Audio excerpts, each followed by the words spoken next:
आखिर कहाँ रहते हैं भगवान और हमें दिखाई क्यों नहीं देते। अक्सर हम सबके मन में यह ख्याल आता है कि जिस शक्ति ने इस ब्रह्मांड को रचा है, जिसने हम सभी मनुष्य सहित सारे पेड़ पौधे और जीव जंतु को बनाया है, जिसे हम भगवान ईश्वर अल्लाह वाहिगुरु और गॉड के नाम से जानते हैं, वे आखिर रहते कहाँ हैं? उनका निवास स्थान कहाँ है? मैं एसपी सूरज आप सभी को बहुत बहुत धन्यवाद हमें सपोर्ट करने के लिए।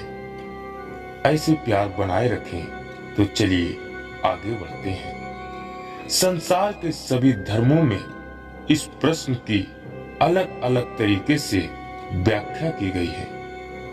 हिंदू धर्म के अनुसार भगवान वैकुंठ और स्वर्ग आदि लोकों में रहते हैं। इस्लाम धर्म के अनुसार भगवान यानी अल्लाह जन्नत, मक्का, मदीना और मस्जिद में रहते हैं। इस तरह अलग अलग धर्मों में अलग अलग स्थानों का जिक्र है। कुछ लोग उन्हें ढूंढने मंदिर जाते हैं तो कुछ लोग उन्हें ढूंढने मस्जिद जाते हैं। कुछ लोग चर्च जाते हैं तो कुछ लोग गिरजाघर जाते हैं।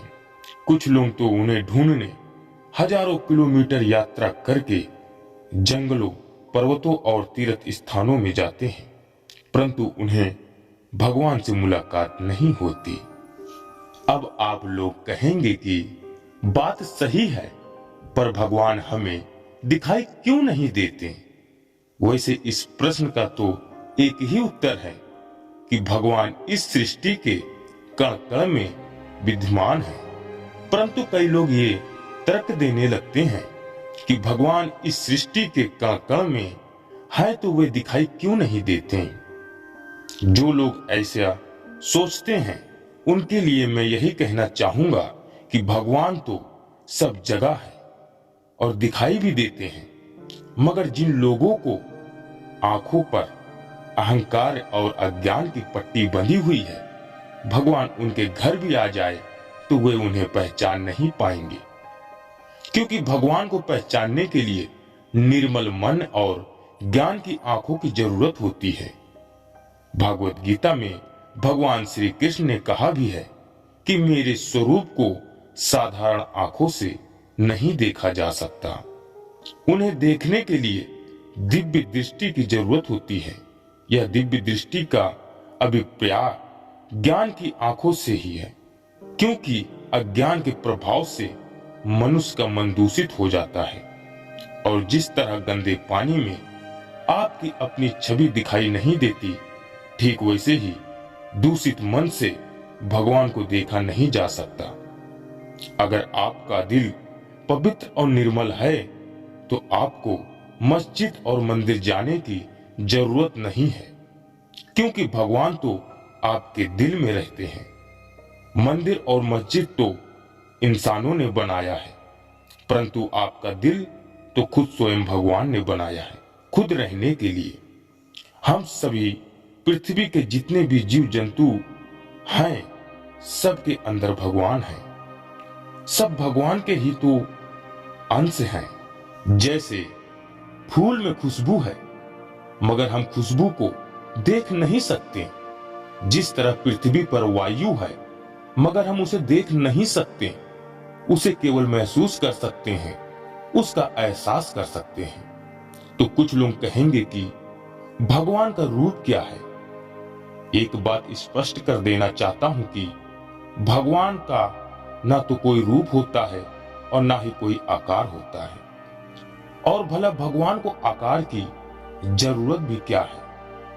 हम सब जीव जंतु भगवान के ही तो रूप हैं। अब आप कहेंगे कि भगवान राम, भगवान कृष्ण, भगवान बुद्ध, भगवान महावीर, ईसा मसीह आदि सब भगवान ही तो हैं। तो आपकी जानकारी के लिए बता दूं कि ये भगवान नहीं थे, बल्कि इनके सुकर्मों की वजह से हम इन्हें भगवान मानते हैं। इनके कर्म भगवान के आदर्शों के अनुरूप थे, इसलिए हमारा इनमें प्रेम और विश्वास है, जिसकी वजह से हम लोग इन्हें भगवान मानते हैं। जिसका जिस रूप में प्रेम और विश्वास है वह उसी का भगवान मानते हैं। जैसे प्रेमिका को प्रेमी से सच्चा प्रेम और पूर्ण विश्वास हो तो उसे ही अपना भगवान मानती है। जैसे एक पतिव्रता पत्नी को अपने पति से सच्चा प्रेम और आस्था हो तो वह अपने पति को परमेश्वर मानती है।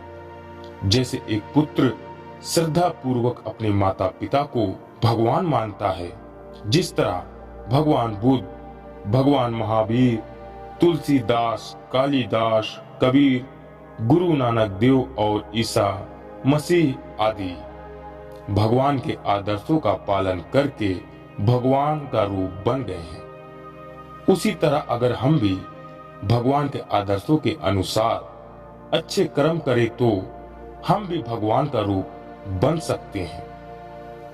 अगर हम ज्ञान और अपने निर्मल मन की आंखों से देखेंगे तो हमें अपने माँ बाप में भी भगवान नजर आएंगे, गुरुजनों में भी भगवान नजर आएंगे, इस पृथ्वी के हर जीव जंतु में भगवान नजर आएंगे, क्योंकि भगवान हम में भी हैं और आप में भी हैं। भगवान ब्रह्मांड के कण कण में हैं। दोस्तों, हमें उम्मीद है कि आप सभी को हमारी यह वीडियो पसंद आई होगी। अगर हाँ तो चैनल को सब्सक्राइब कर लें और बेल का बटन दबाकर ऑल पर क्लिक कर लें, ताकि आने वाली हमारी नई वीडियो आप मिस ना करें। धन्यवाद मित्रों, खुश रहें हर पल, ये ईश्वर से प्रार्थना है मेरी।